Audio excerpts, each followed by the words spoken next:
delegation is key in growing your business and you can't do everything forever. So a lot of times the first hire is trying to find a subcontractor to help with bookkeeping work. I love bookkeeping. Hi, everybody, and thank you for listening to the I Love Bookkeeping podcast. My name is Hannah Robinson. And I'm Melissa Honan. And thank you so much for tuning in.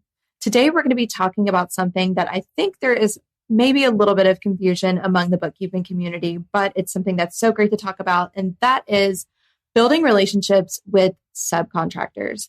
Melissa, I think you're going to have a lot of great input for our listeners on this subject. I'm definitely very opinionated, so I'm here. I'm ready. Okay. Well, if you guys know us at all, you know we always have opinion. We always have an opinion about something.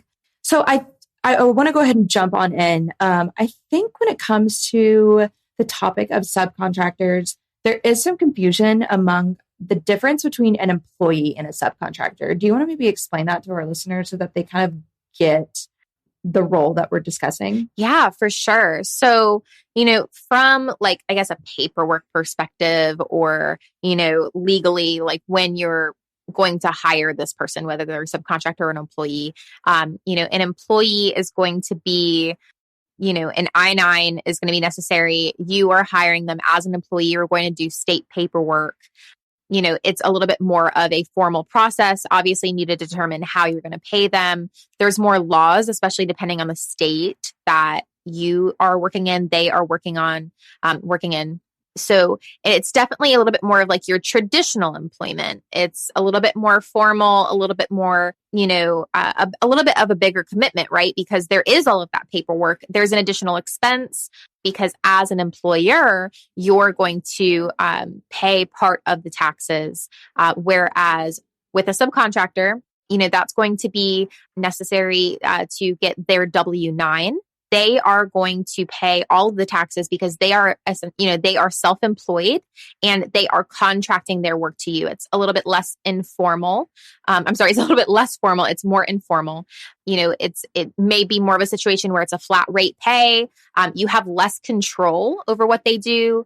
And so when we're talking about subcontractors and how that relates to the bookkeeping world, I feel like there are so many differences between employees and subcontractors, but a lot of times what I'm seeing is that they're really seen as one and the same in the bookkeeping community. And I really want to break down a little bit further what those differences are. Yeah. So just for anybody who is listening, who's maybe newer to owning a bookkeeping business, or if you're not and you're seasoned and you are looking to hire a subcontractor, what are some things that you specifically need a subcontractor for? Yeah, I think a lot of times when I'm talking to bookkeeping business owners, they really want to get some of their bookkeeping work off of them, right? Like when you're trying to build a business, you are wearing all of the hats, you're doing all of the things. And of course, the foundation of our business is bookkeeping. But delegation is key in growing your business and you can't do everything forever. So a lot of times the first hire is trying to find a subcontractor to help with bookkeeping work. A lot of times, either a second hire or a first hire, depending on what is your preference, can also be a virtual assistant or a VA. And those positions a lot of times will be subcontractors because in the beginning, especially, you don't need a full-time employee. You don't need a lot of help. You just need a little. It's going to start, maybe grow. You might not even be sure exactly what you need. And so having a little bit more of an informal position with a subcontractor, it gives you more flexibility because if you get into that relationship and realize, oh crap, I actually don't need this, it's a lot easier to get out of.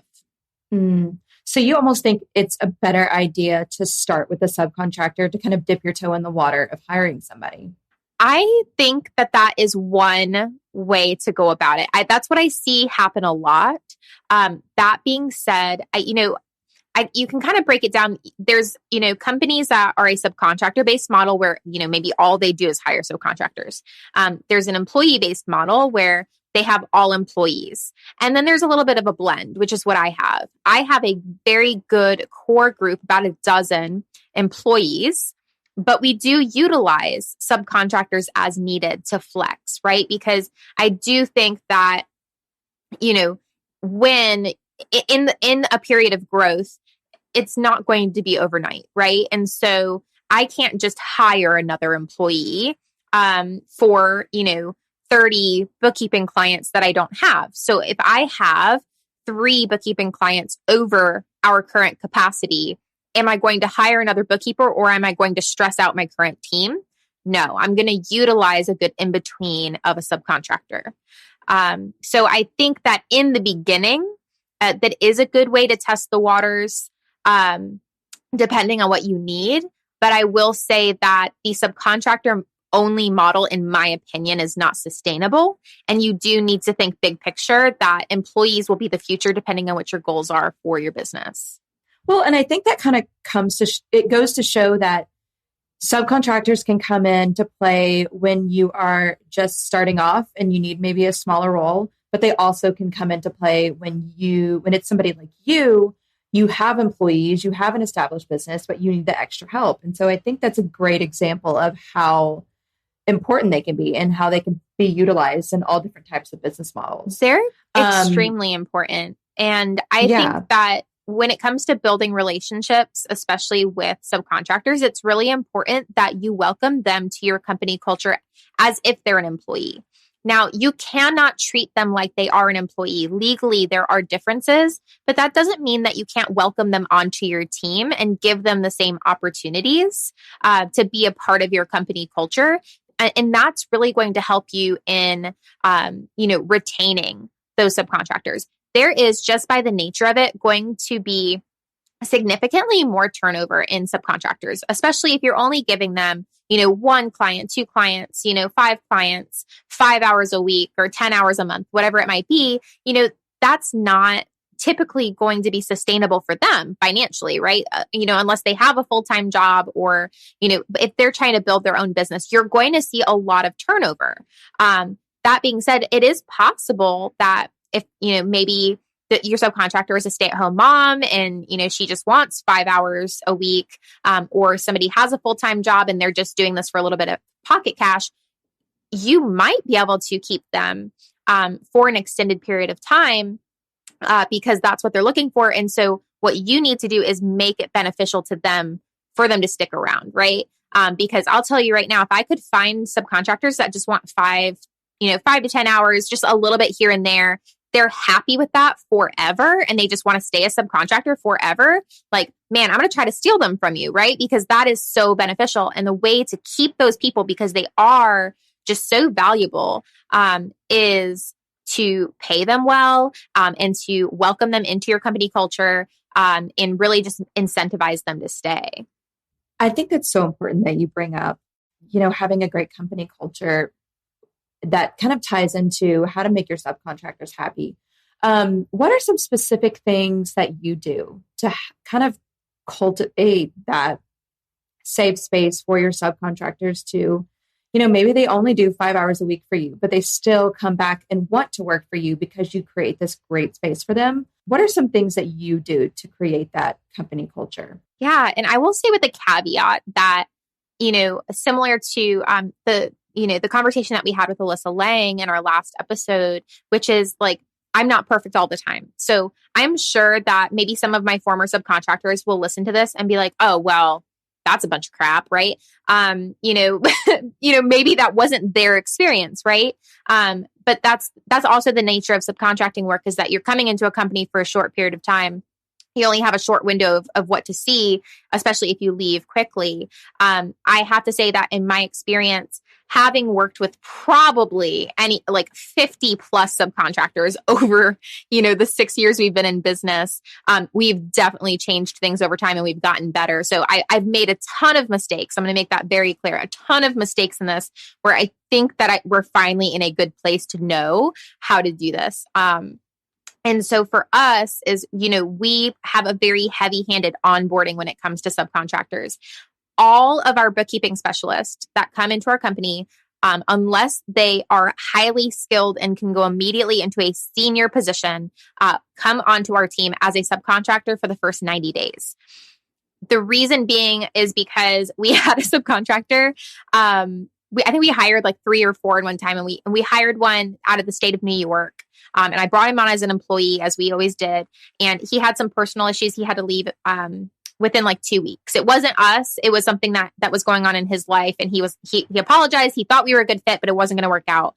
And I remember how much work it was to do the paperwork for the state of New York, that like Daniel was like, you are to never hire employees again. Like, this is not like, no, we cannot risk this because he does all that paperwork, because I suck at it. Like, if it's up to me, it's never going to get done. So I was like, okay, well, I guess, this would be a good way. Let's test him out as a subcontractor for the first 90 days to mitigate, any turnover causing issues, because it's just expensive and time consuming to do some of the state paperwork when you're a multi-state company. So the first 90 days, they're going to be a subcontractor. It's going to be a heavy-handed onboarding, and we definitely do a slow roll, right? Like typically they will get 1 to 3 assignments the first month. And then it will increase from there depending on their QC. Today's show is brought to you by Keeper, the one app to run your bookkeeping business. Keeper helps you get faster client responses with your own custom branded QuickBooks integrated client portal. Finally, you can say goodbye to those pesky spreadsheets full of uncategorized transactions. Keeper also helps you catch those embarrassing coding errors before your clients do. And with Keeper, you can generate beautiful custom reports that your clients will absolutely love to read.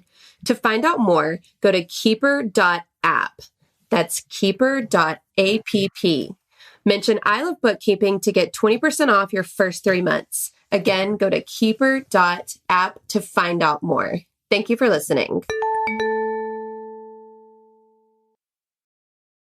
I think the big thing with any relationship is communication. And that's where, they're having a first onboarding meeting. They're having a second onboarding meeting. They're having, our weekly bookkeeping team meeting. We're incentivizing them to attend. We're asking that they have a weekly one-on-one with the director of bookkeeping. The director of bookkeeping's checking in, seeing if they're okay via Slack, reaching out, having any, answering any questions that they have, connecting them with the QC bookkeeper that's assigned to their account, or, if they're getting, an account that had a bookkeeper that's still with us, inviting them to schedule a meeting with the former bookkeeper so that they can ask any questions that they have, and just trying to really get them in the door and meet as many people as possible so that they can have multiple people that they feel comfortable going to.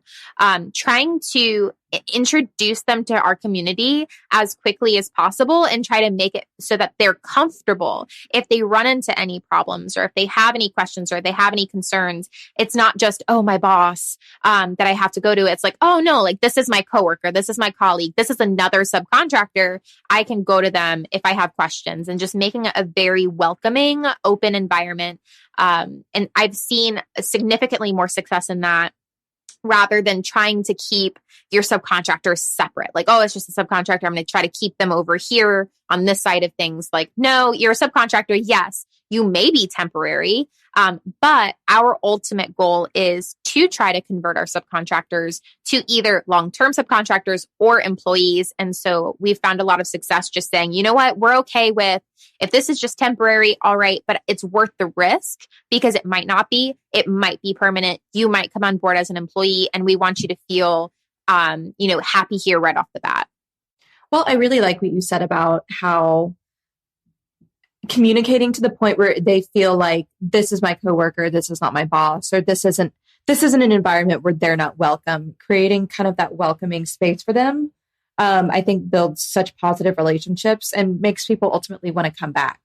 Another question I have for you is, I think you can hire subcontractors for a bunch of different reasons. And I just want to kind of play devil's advocate here, because I think the idea is that you hire subcontractors strictly for bookkeeping services. Are there other services, or VAs?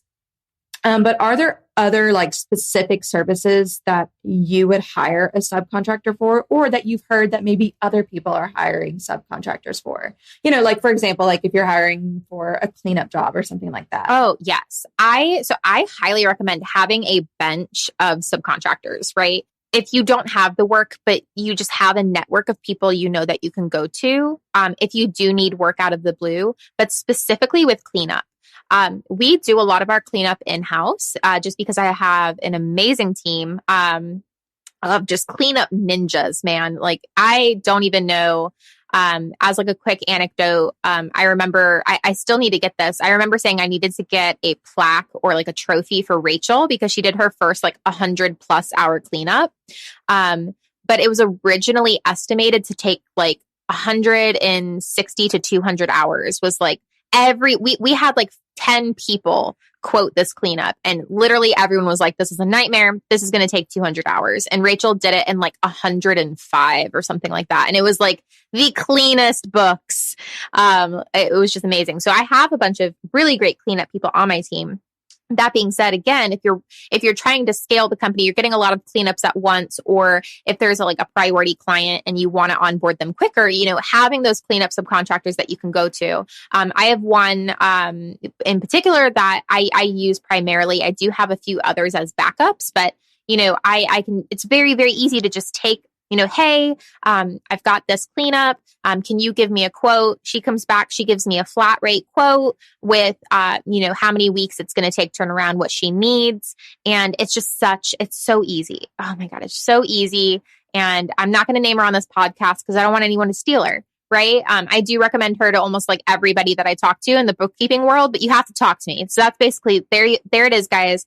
At BKX, and she's going to be at BKX. If you want to meet my amazing cleanup subcontractor, I will introduce you. But know that I always have to take priority if I need her. Okay. Big plug for BKX big plug for BKX and my secret cleanup ninja. If you want to know who she is, you have to come and introduce yourself to me at BKX. Whew, I'm going to be busy. Look, we don't gatekeep a lot around here, but when we do, it is something important. It is something important. Like a cleanup, like a good cleanup subcontractor that you don't have to micromanage, that gets work done quickly and well. But yeah, so cleanup would be one.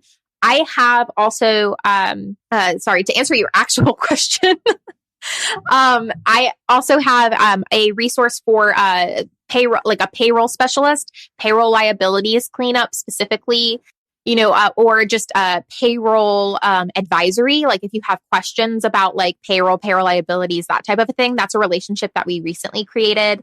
And I have subcontracted out more in-depth financial advisory forecasting, like cash flow forecasting projects and things like that, because we do offer some light financial advisory, but we don't offer CFO services. I really, we looked into doing that, and I just want to be good at what I do, right? I'm good at this. Let's just be good at that. So, we don't do big CFO advisory level services. So partnering with a CFO firm that maybe doesn't do bookkeeping, subcontract out some CFO services or CFO forecasting, things like that. And then I would say, last but not least, we do offer tax preparation and tax planning. We have subcontracted it before when we were over capacity for tax preparation. If you don't offer tax services, but maybe you do, but you don't want to do it yourself, white labeling it, subcontracting it, you could definitely easily add that on with a subcontractor. That's a great idea. I think a lot of people will. I think a lot of, we're just full of great ideas around here. I think kind of the final question I have for you about this subject is, if you're initially looking to hire your first subcontractor, how do you go about hiring a good quality one? I will say that I have a 0% success rate with hiring anybody outside of BBL. 0%. 100% success rate with bookkeepers.com, bookkeepers. And so there is a Facebook group, which is like, I think BBL subcontracting or something like that. I always go there. There's always somebody there. It's like specifically for BBL bookkeepers that are wanting to subcontract. It's a really great resource. The other option is, again, networking in the community at bookkeepers.com, because, I've met so many amazing people that say I am looking for a subcontractor and I've interviewed a few and I'm just not quite looking, finding what I'm looking for. Say maybe I want a subcontractor that has a lot of experience in a particular niche, or that has, experience in cleanup or experience in a certain software, and I'm not finding it. I have several other people that I've met that are working in adjacent niches to me, or the same niche even. And I can go to that person and say, hey, I really need somebody for this. Do you have a subcontractor that you work with that has extra capacity? Or do you know somebody that's looking? And we always, share names. It's a very, non-competitive environment in the bookkeepers.com world where we really just want to help each other. So I've shared subcontractors with other people before as well. Melissa, I have so enjoyed listening to you talk about subcontractors because you have such a vault of just great information about this subject. If you guys have questions, comments, concerns, please shoot us an email at success@ilovebookkeeping.com. Again, that is success@ilovebookkeeping.com. My name is Hannah Robinson. And I'm Melissa Honan. And thank you for listening to the I Love Bookkeeping podcast. I love bookkeeping. Here's a little shout to all my friends working hard at keeping the books. You want to change your life, you want to grow that biz, it's not as hard as it looks.